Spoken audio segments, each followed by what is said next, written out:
dashur pa dashur, ne ndikojmë drejt drejti në sigurinë ushqimore, duke lënë sektorin të ekspozuar ose të pamuluar në aspektin financiar për të kryer dhe për të përmbushur detyrat që i ngarkon ligji.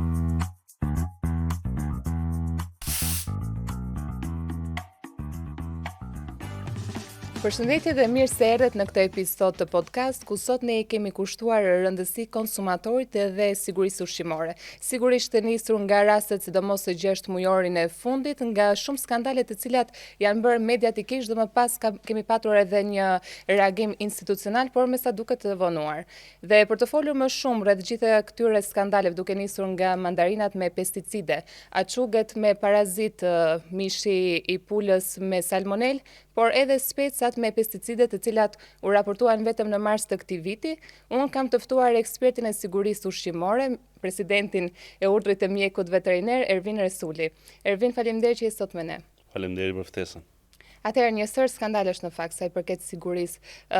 Për të ndalur te konsumatori, sa të sigurt jemi ne sot në produkte që ne blejmë, qoftë ato prodhime vendase, duke qenë se një pjesë e tyre janë edhe nga vendi jon, por edhe nga ato të importit. Si e shikoni ju? Fakt është një pyetje $1 milion që do thoshja unë, sa të sigurt jemi ne për produktet që konsumojmë.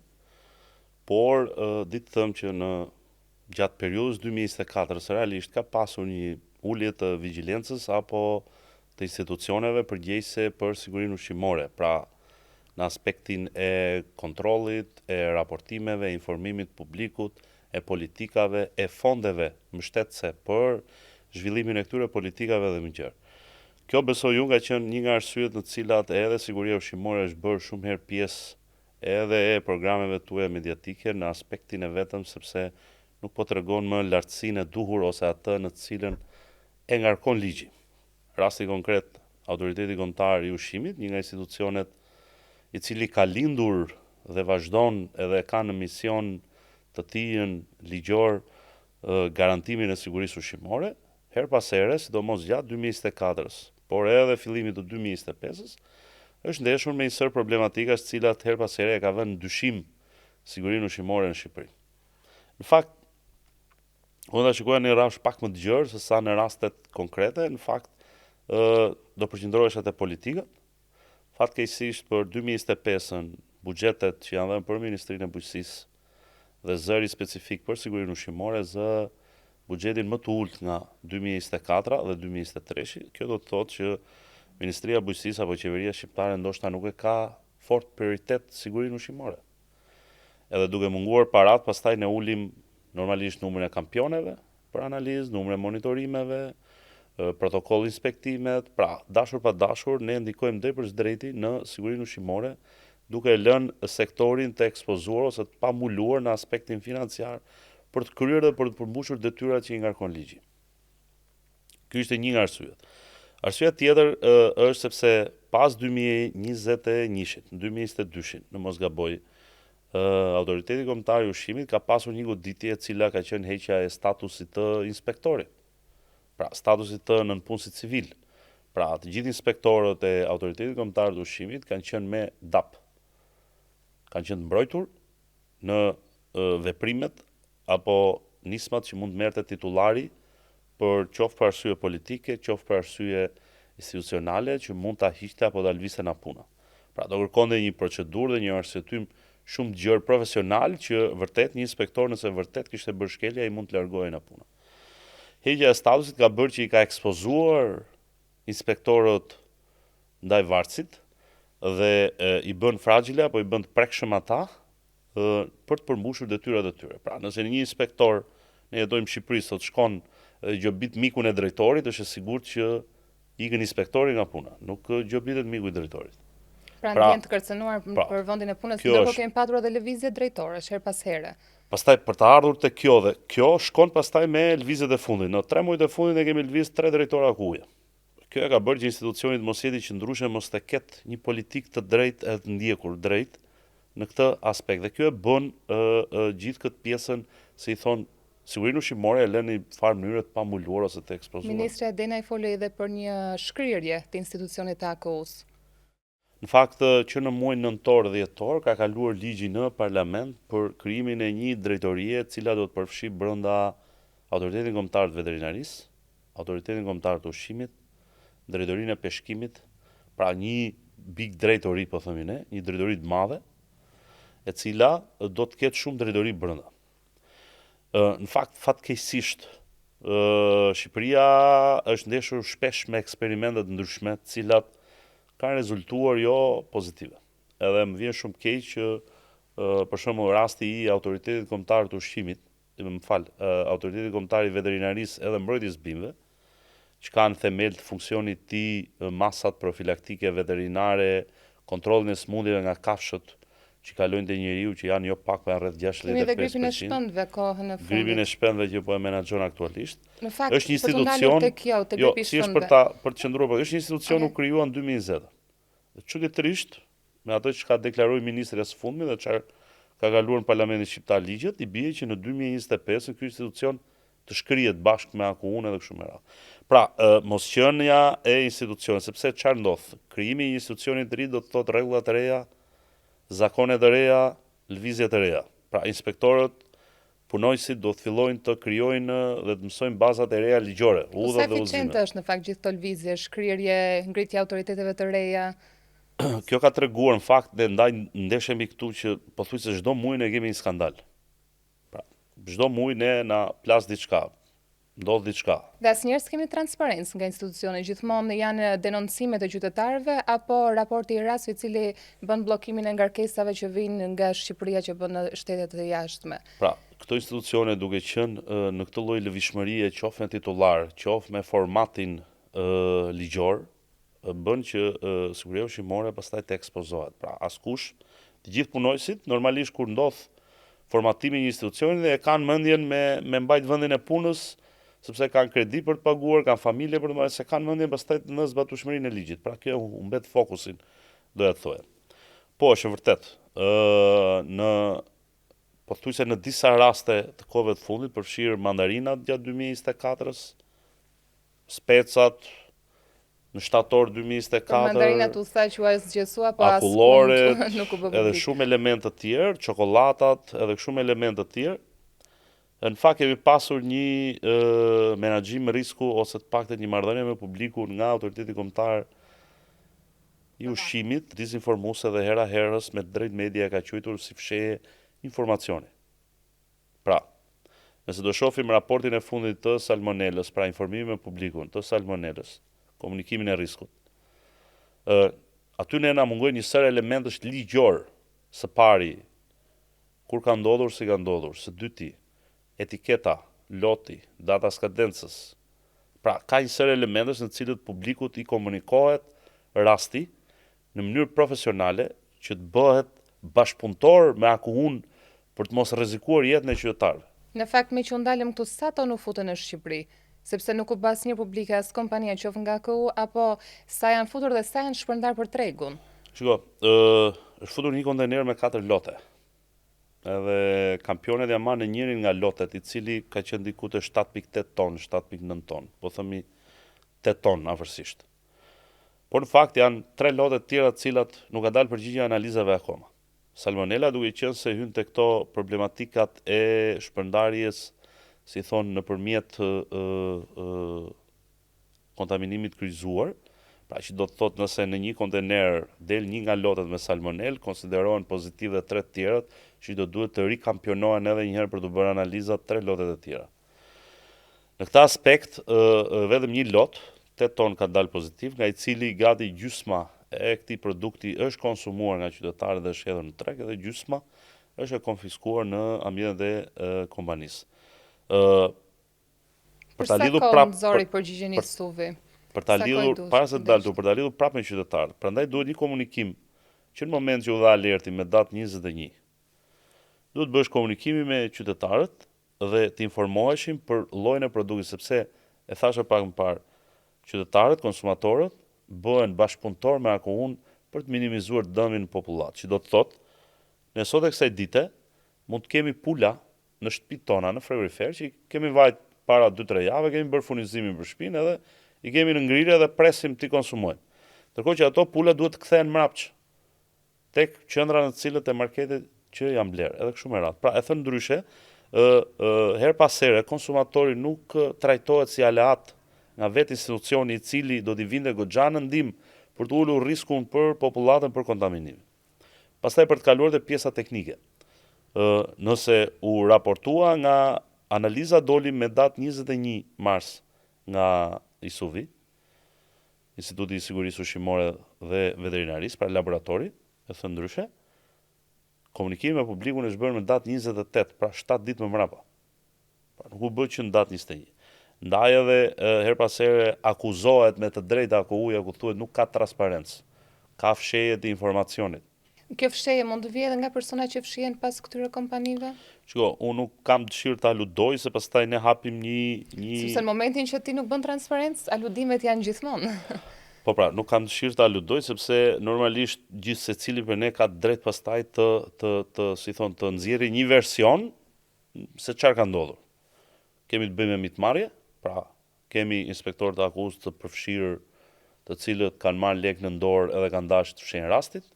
Kemi marrëdhënie të ngushta të titularit, drejtorit, kryesor, lidhje hipotike apo gjëra në të cilët duhet të Në rastin e mandarinave ekzistonte një lidhje e tillë. Ekzistonte një lidhje. Por nuk u bë publike asnjëherë.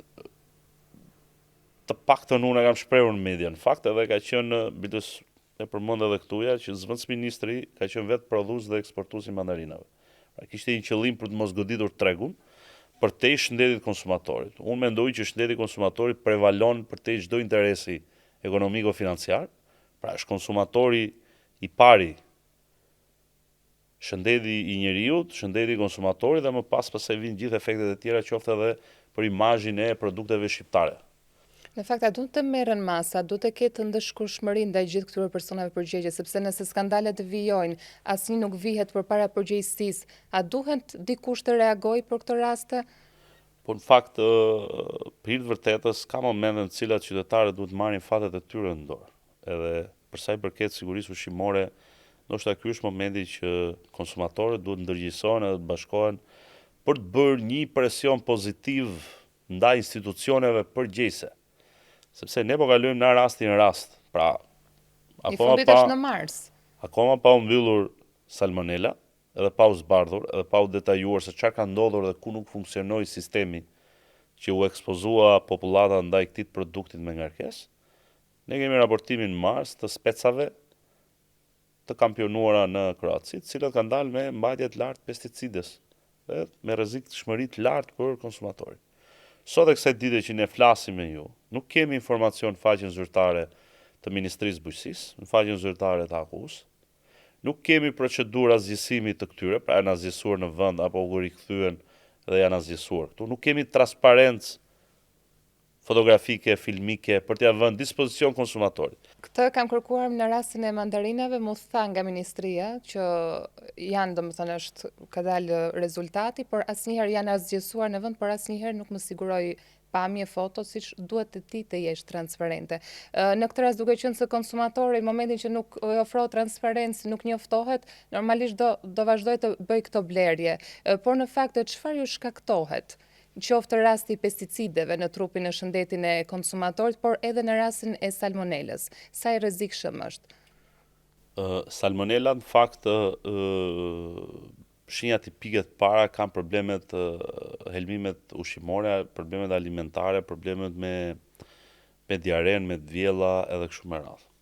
Kalimi i tyre pastaj në qarkullimin e gjakut normalisht nxit problematika të mëdha. Pra, mund të kalojnë 3-4 ditë, 5 ditë me shenjat që unë përmenda më sipër, por mund të kaloj edhe me 5 ditë apo 1 javë në spital për arsye të kalimit në qarkullimin e gjakut.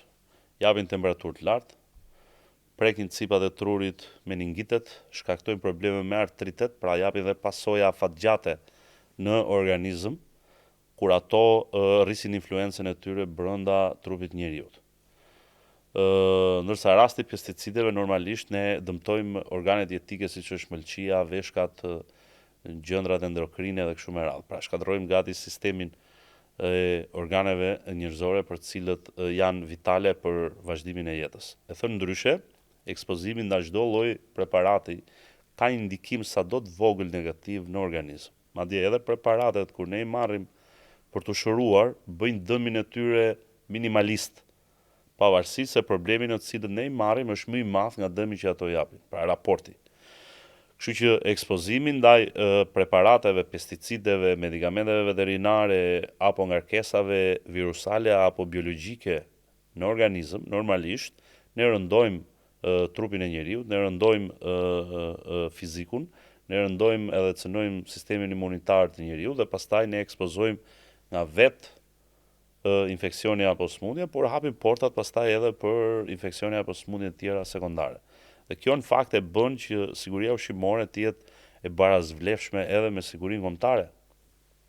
Ne po flasim për rastet cilat Shqipëria është kontaktuar gjatë eksportit apo kur ka ardhur laboratorët tanë kanë kapur, por mos të harrojmë që Shqipëria ka qenë për shembull e ekspozuar ndaj sulmeve kibernetike nga një shtet armik jo dashamir si Shqipëri, siç ka qenë rasti i Iranit. Tani lufta biologjike është luftë që njihet botërisht. A kemi ne kapacitete të mbrohemi në këtë luftë biologjike? Ndoshta dikush nëpërmjet miellit, mishit, do të dëmtoj, po themi ne, shtetin e Shqipërisë në këtë rast. Ndaj edhe siguria ushqimore lidhet ngushtë edhe me sigurinë kombëtare. Pra nuk është një temë se na dolën ca piperka me pesticide apo se na doli një lot me salmonel. Ne në këtë rast shohim reagimin e institucioneve në kohë. Pra shohim vigjilencën, shohim gatishmërinë, shikojmë sistemin dhe provokojmë sistemin. Këto rastet sporadike provokojnë dhe sistemin për të parë sa i gatshëm është në një sulmi nesër edhe të qëllimshëm. Ndërkohë ne edhe pretendojmë të jemi pjesë e Bashkimit Evropian, kapitulli 12 për sigurinë ushqimore, por sapo i përmbushim ne në fakt. Është një kapitull i cili shprehet qartë që në titull thot siguria ushqimore dhe veterinaria. Absolutisht. Ndaj edhe ne kemi 35 vjet dhe nuk kemi pjesë e BE-s. Se nuk kemi qenë serioz për të ngritur institucione, për të drejtuar ato dhe për të treguar standarde që këto institucione duhet të vendosin në marrëdhënie me konsumatorin. Absolutisht, qoftë edhe ky kapitull nuk e përfshin Shqipërinë apo se bën pjesë Bashkimit Evropian nëse nuk plotësohet. Por mos thënë që është një nga ato kapitujt që gjitha qeveritë në Shqipëri kanë ndetur larg prej problematikës, seriozitetit edhe fondeve të cilat duhen për të realizuar.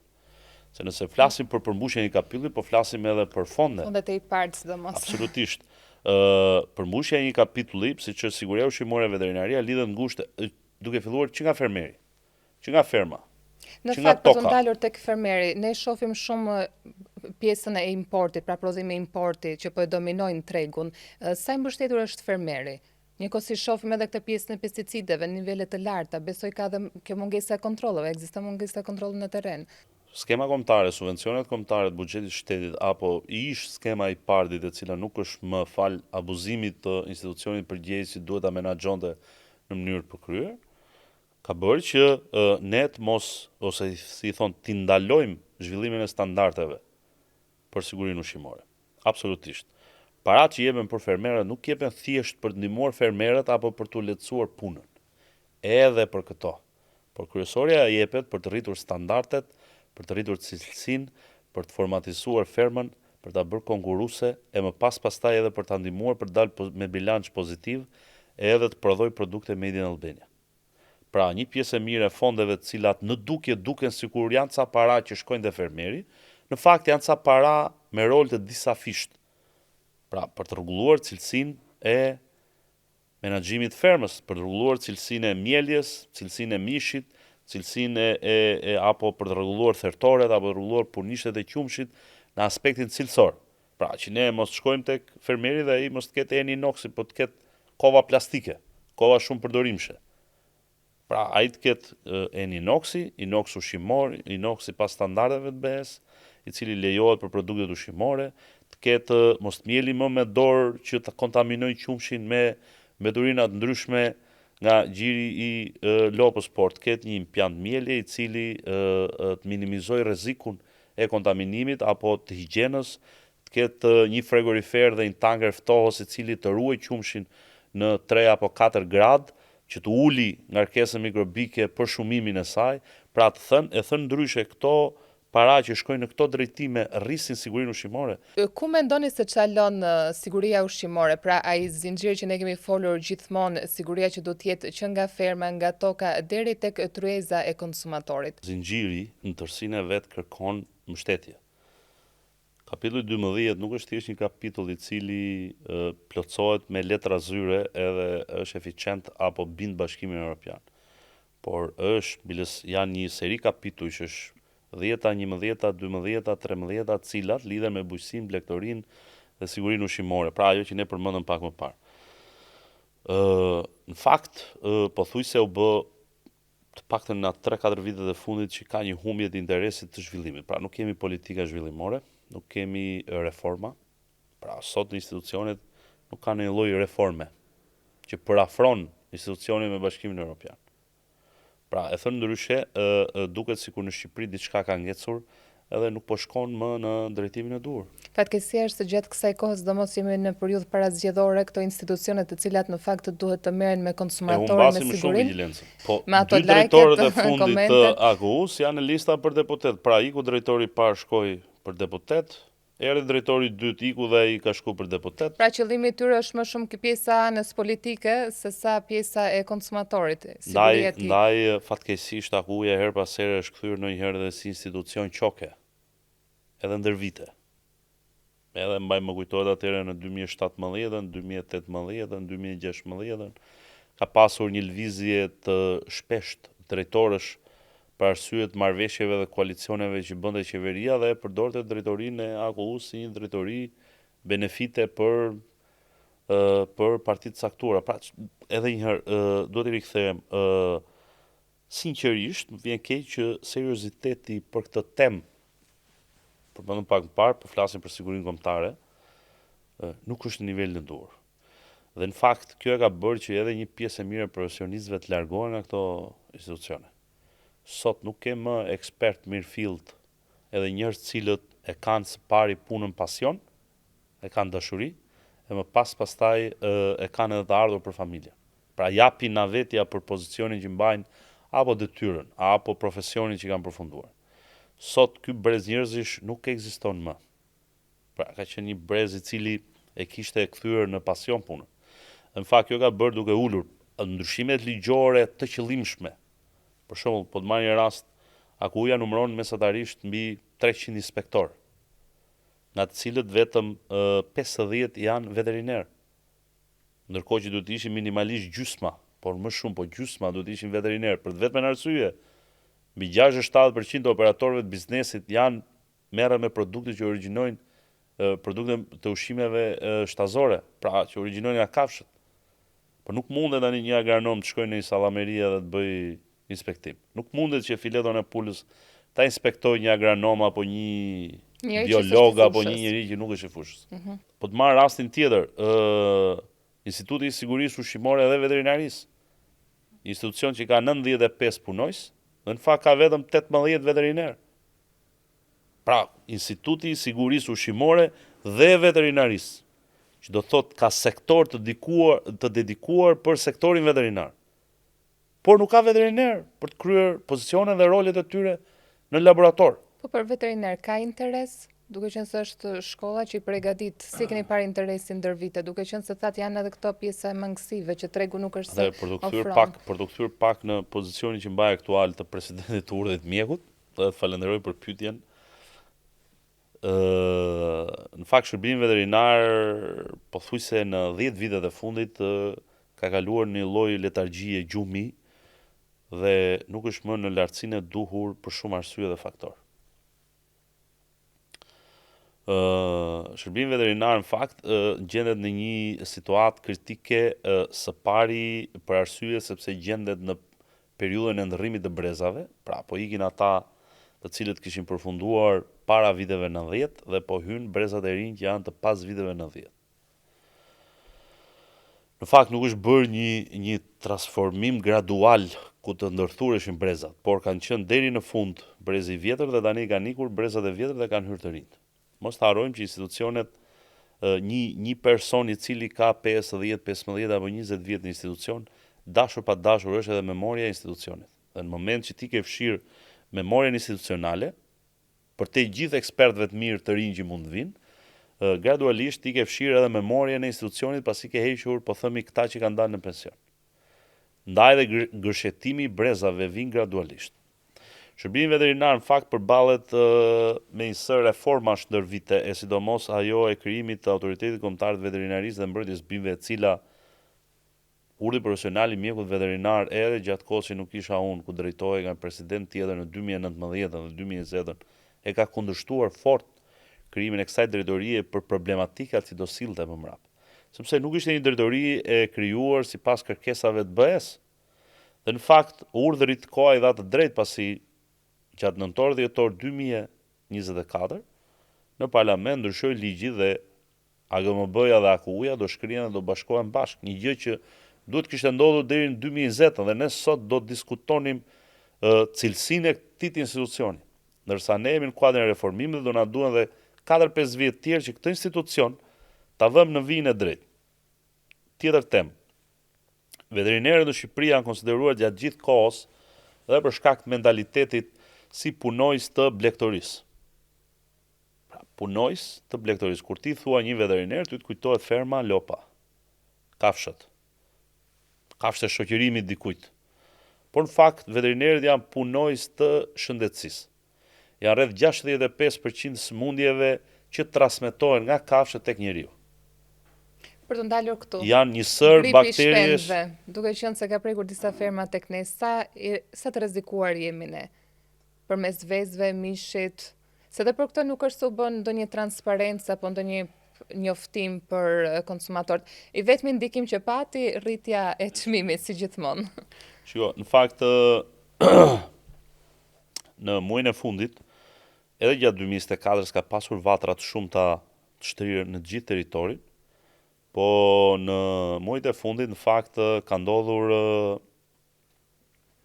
një goditje e dytë mbas 2022-shit, pra që një goditje në 2022-shit ku ferma dhe mëdha në zonën e Durrësit janë prekur nga gripi i shpendëve dhe në fakt kjo ka dhënë drejtpërdrejt impaktin edhe të konsumatorit për sa i përket çmimit. Ditë thëmë që në krahasim me 2022-shin, këtë radhë ka pasi menaxhim shumë më ekselent nga shërbimi veterinar i Tiranës, por dhe i qendrori, duke qenë se veterinerët kishin një eksperiencë të para 2-3 vitesh, ata i dinin rregullat dhe i dinin pozicionet e tyre gjatë shpërthimit të një sëmundje siç është gripi i shpendëve. Janë marrë masat në kohë reale, janë eliminuar të gjitha shpendët e kontaminuara, janë bërë dizinfektime dhe zhvendos ferma në karantinë. Di të thëmë për pjesën e vezëve di që është bllokuar, por nuk jam i sigurt nëse është asgjësuar apo jo vezët, për shpendët di që janë asgjësuar. E thënë ndryshe, është një sëmundje e cila u vendos në kohë rekord në kontroll. Pra, ndryshe nga ato skenat e para 2 vjetëshme që besoj dhe juve ju kujtohet, ku ne shikonim mullare me pula, se s'dishin ku të groposeshin, si të procedohej edhe. Pra, kjo bëri që ai rasti negativ të viheshin mësime dhe të gjendeshim në një situatë në 2025 në cilët masat merreshin kohë rekord, dhe për këtë realisht shërbimi veterinar ka një merit pa diskutuar. A ka problematika shërbimi veterinar? Unë nisa pak më parë, po ka. Unë nisa pak më parë që duhet ndryshoj konceptin rreth parqin. Veterineri nuk duhet shikohet si një punojës i blegtorisë, po duhet shikohet si punojës parësor i shëndetësisë. Është vija e parë e frontit për gjitha sëmundjet që vijnë nga kafshët tek njeriu, për gjitha sëmundjet që mbartin nën produktet e kafshëve për njeriu, siç është rasti i filetave të pulës. Mendoni që kemi ende në treg? Nuk duhet ta ludoj shumë me këtë rast, por di që në raportimet e, po themi, jo zyrtare tani, sepse nuk kemi publikime në web nga AKU-ja, po jo zyrtare, di që është tërhequr një pjesë e mirë e mallit. Pra, çfarë është konsumuar, çfarë është konsumuar, është tërhequr dhe s'ka më rrezik të konsumohet. Megjithatë, për sigurinë e konsumatorit, por nuk është kjo zgjidhja, por për sigurinë e konsumatorit, në fakt do këshilloj që sidomos nëse blejmë fileto pule me origjinë Brazilin, do duhet i trajtojmë termikisht temperaturë mbi 70-75 gradë.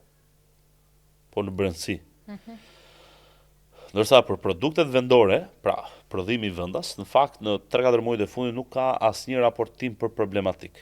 Edhe kjo i jep një lloj sigurie, po them unë, jep një garanci për produktin vendas aktualisht. Ndërkohë, konsumatorët zgjedhin importin. Zoti Resuli, faleminderit për të gjithë analizën dhe intervistën që zhvilluam së bashku. Faleminderit edhe ju për ftesën dhe mundësinë. Faleminderit edhe ju që na ndoqët, bashkë do shihemi në podcastin e radhës. Deri atëherë, mirupafshim.